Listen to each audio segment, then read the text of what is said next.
Hello అండి, welcome to Geetha fashions and cooking. ఇప్పుడైతే blouse back side ఎలా స్టిచ్ చేసుకోవాలనే విధానం అయితే చూద్దామండి. బ్లౌజు ఉల్టా వేయడం ఎలానో నేను ఇప్పుడు ఈ వీడియోలో క్లియర్గా చెప్తాను. ఇదైతే నెట్టెడ్ ఫ్యాబ్రిక్ అండి. ఇది రైట్ సైడ్ పెట్టుకొని లైనింగ్ క్లాత్ అయితే దీనిపైన అడ్జస్ట్ చేస్తూ పిన్స్ అయితే పెట్టాలండి. ఇలా పిన్స్ అడ్జస్ట్ చేస్తూ పెట్టిన తర్వాత మనకి క్లాత్ కదలకుండా ఉంటుంది కదా అండి, అప్పుడు స్టిచ్ చేసుకోవడానికి ఈజీ వేలో ఉంటుంది. చూడండి, మనకి ఈ పిన్స్ ఎక్కడెక్కడైతే అవసరమో అక్కడైతే నేను పెట్టేశాను. ఇది నెట్టెడ్ ఫ్యాబ్రిక్ కదా అండి, కొంచెం కుట్టేటప్పుడు కొంచెం ఇబ్బందిగా ఉంటుంది, అందుకని చెప్పి ఈ పిన్స్ అయితే నేను పెడుతున్నాను. బిగినర్స్ అయితే పెద్ద కుట్టు పెట్టుకొని అయితే ఒక స్టిచ్ అయితే వేసుకోవాలండి. ఎందుకంటే వాళ్ళకి ఒకవేళ మిస్టేక్ ఏదైనా అయినా కూడా ఆ కుట్టుని విప్పడానికి ఈజీగా ఉంటుంది. చిన్న కుట్టు అయితే కొంచెం ఎక్కువ టైం పడుతుందండి. అందుకని చెప్పి నేను కూడా ఇది నెట్టెడ్ ఫ్యాబ్రిక్ కదా అని చెప్పి నేను కూడా పెద్ద కుట్టే పెట్టానండి. ఇది పర్ఫెక్ట్గా వచ్చినట్టయితే ఇంకొక కుట్టు వేసుకుంటాను. చూడండి, పర్ఫెక్ట్గా వచ్చింది. ఇప్పుడైతే ఈ పిన్స్ తీసేసి ఇంకొక కుట్టు అయితే వేసుకుందామండి. ఒక చిన్న కుట్టు వేసుకొని మిడిల్లో ఉన్న ఆ క్లాత్ కట్ చేసుకొని మనమైతే ఉల్టా తీసుకోవడం అంతే అండి. ఉల్టా వేసే బ్లౌజ్ అయితే ఈజీ వేలో త్వరగా టైము వేస్ట్ కాకుండా తొందరగా అయిపోతుందండి. ఎవరైనా బ్లౌజు తొందరగా ఇవ్వండి అని చెప్పి ఫాస్ట్గా కావాలని చెప్పి అన్నట్లయితే మనము ఉల్టా వేసుకునే విధానంలో కుట్టినట్లయితే బ్లౌజ్ తొందరగా అవుతుందండి. మనకి టైం కూడా సేఫ్ అవుతుంది. చూడండి, ఇంకో కుట్టు కూడా వేసుకున్నాను కదా. ఈ మిడిల్ పార్ట్లో ఉన్న క్లాత్ అయితే నీట్గా మనకి లైనింగ్ ఎక్కడికైతే ఉందో అక్కడి వరకు నీట్గా కట్ చేసుకోవాలండి. కొంచెం కూడా ఎక్స్ట్రా ఉండకుండా చూసుకోవాలి. ఎందుకంటే ఇది నెట్టెడ్ ఫ్యాబ్రిక్ కాబట్టి మనం ఎప్పుడైతే ఉల్టా తీస్తామో అటు సైడ్ అయితే కనబడుతూ ఉంటుంది. అందుకని చెప్పి దగ్గరగా కట్ చేసుకోవాలి. ఇంకా కూడా కొంచెం ఎక్స్ట్రా పీసు ఉన్నట్లు ఉందండి, అది కూడా నేను ఈ కట్స్ ఇచ్చిన తర్వాత కట్ చేస్తాను. ఇలా ఎక్కడైతే మలకలు తిరుగుతుందో అక్కడ ఖచ్చితంగా కట్స్ ఇవ్వాలండి. ఇలా ఉల్టా వేసుకునేటప్పుడు మనకి నెట్టెడ్ ఫ్యాబ్రిక్ ఇటు రైట్ సైడ్ కనబడుతుందో లేదో ఒకసారి చూసుకోవాలి. కనబడుతుందండి, ఇంకా కొంచెం కట్ చేస్తే పర్ఫెక్ట్గా ఉంటుంది. బ్యాక్ సైడ్ కూడా నీట్గా కనబడుతుంది.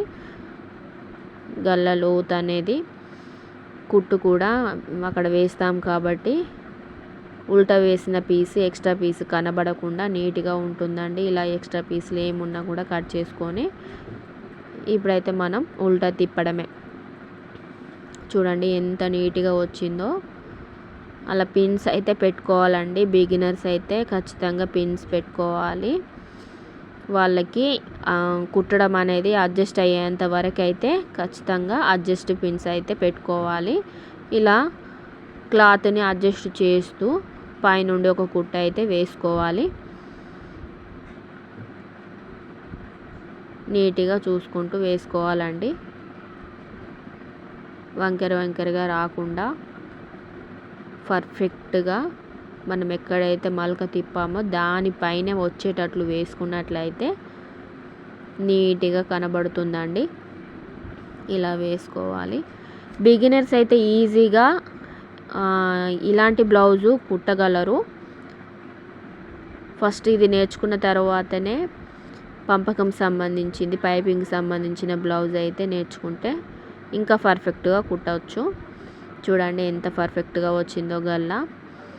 అంతే అండి, ఈజీ వేలో అయితే కుట్టుకోవచ్చు, త్వరగా కూడా అయిపోతుంది. ఇప్పుడైతే బ్యాక్ సైడ్ తిప్పేసుకొని ఈ ఎడ్జుల్లో ఒక కుట్టు అయితే వేసుకోవాలి. పెద్ద కుట్టు పెట్టేసుకుంటే మనకి త్వరగా నీట్గా అయిపోతుందండి. ఎక్స్ట్రా పీస్ ఏమైనా ఉంటే కూడా కట్ చేసుకుంటే అయిపోతుందండి. అంతే అండి, ఈజీ వేలో అయితే స్టిచ్ చేసే విధానంలో నేను ఇందులో వీడియోస్ సెండ్ చేస్తున్నాను, చూడండి, సపోర్ట్ చేయండి. బ్లౌజు బ్యాక్ సైడ్ నడుం పట్టి ఎలా వేయాలని చెప్పి కూడా ఒక చిన్న వీడియో పెట్టానండి, అది కూడా సెర్చ్ చేయండి. ఇంకా బ్లౌజ్కి సంబంధించిన వీడియోస్, డ్రెస్సెస్కి సంబంధించిన వీడియోస్ అయితే నేను సెండ్ చేస్తూ ఉంటాను, సపోర్ట్ చేయండి. నా ఛానల్ని అయితే సబ్స్క్రైబ్ చేసుకోండి. ఇంకా మంచి మంచి వీడియోస్ పెట్టడానికి నాకు మోటివేషన్ లాగా ఉంటుందండి. అంతే అండి, ఈ ఎడ్జ్ బాగులు ఉన్న క్లాత్ అయితే కట్ చేసుకుంటే మనకి పర్ఫెక్ట్గా నీట్గా కనబడుతుంది. నేను ఇది ఉల్టా వేసే బ్లౌజ్ ఎలా కుట్టాను, నీట్గా కుట్టానా లేదా అని చెప్పి మీరు ఒక కామెంట్ రూపంలో నాకైతే తెలియచేయండి. ఇంకా మీకు ఎలాంటి బ్లౌజెస్ అయితే కావాలి, నేను ఎలాంటి బ్లౌజెస్ స్టిచ్చింగ్ అయితే ఇందులో పెట్టాలనేది అయితే మీరు ఒక చిన్న కామెంట్ అయితే చేయండి. Please subscribe my channel.